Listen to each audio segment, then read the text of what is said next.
આકાશવાણી અમદાવાદ વડોદરા. હવે સાંભળશો આણંદ જિલ્લાનો સમાચાર પત્ર. લેખક પરેશ મકવાણા. ચોમાસું આવે એને સવાસો પર્વ લાવે એ ઉક્તિ જાણીતી છે. કવિ દલપતરામ પણ પોતાની કવિતામાં ચોમાસાના વર્ણનમાં કહે છે કે ચોમાસું તો ખાસું ખૂબ દિશે દુનિયા ડૂબાડૂબ.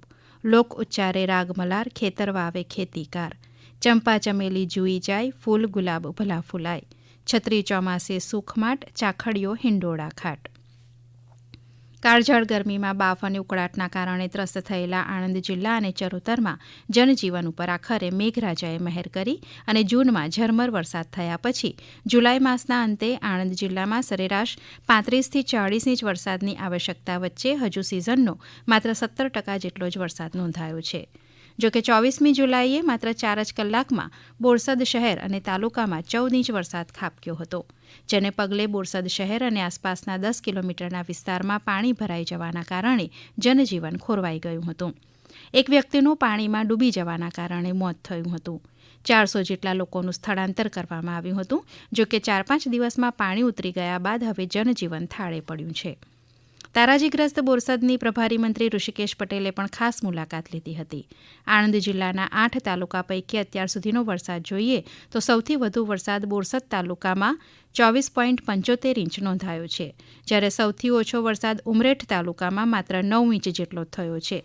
બીજા ક્રમે ખંભાત તાલુકો 539 મિલીમીટર સાથે, જ્યારે તારાપુર તાલુકો 492 મિલીમીટર સાથે ત્રીજા ક્રમે રહ્યો છે. હવામાન ખાતાની અવારનવાર ભારે વરસાદની આગાહી હોવા છતાં બોરસદ સિવાય ક્યાંય મહત્તમ વરસાદ હજી સુધી નોંધાયો નથી. ઓછા વરસાદના કારણે ખેતી પાકોનું વાવેતર પણ વિલંબમાં પડ્યું છે, જેના કારણે ખેડૂતોએ સિંચાઈના પાણીનો ઉપયોગ કરી ડાંગરના ધરુવાડિયા તેમજ રોપણી ચાલુ કરી છે, જેમાં જુલાઈ માસના અંતે 1,34,000 હેક્ટર જમીનમાં વાવેતર થઈ શક્યું છે. ચોમાસાની શરૂઆત સાથે જ વિવિધ પર્વ પણ આણંદ જિલ્લામાં ઉજવવામાં આવ્યા હતા, જેમાં અષાઢી બીજની રથયાત્રા સમગ્ર જિલ્લામાં હર્ષોલ્લાસપૂર્વક ઠેર ઠેર ઉજવવામાં આવી હતી. મુસ્લિમ બિરાદરોના માતમનું પર્વ મોહરમ એટલે કે તાજિયા પણ શાંતિપૂર્ણ માહોલમાં સંપન્ન થયા હતા. અષાઢ માસની પૂનમ કે જેનું ભારતીય સંસ્કૃતિમાં ગુરુપૂજન તરીકે ખૂબ જ મહત્વ છે, તેવી ગુરુ પૂર્ણિમાની ઉજવણી પણ જિલ્લાના તીર્થ સ્થળો ઉપરાંત આશ્રમો અને મંદિરોમાં કરવામાં આવી હતી. આણંદ જિલ્લામાં બોચાસણ ખાતે પૂજ્ય મહંત સ્વામી મહારાજના પાવન સાનિધ્યમાં આ પર્વની ધામધૂમથી ઉજવણી થઈ હતી. જિલ્લાના સારસા સતકેવલ ધામ ઉપરાંત સ્વામી સચ્ચિદાનંદજીના આશ્રમ દંતાલી તેમજ કાસોરના વિશ્વ ગાયત્રી ગુરુમઢી વગેરે સ્થળોએ શિષ્ય ગુરુનું ઋણ ચૂકવવા યથાશક્તિ પૂજન તથા ભેટ સોગાદ અર્પણ કરવામાં આવી હતી.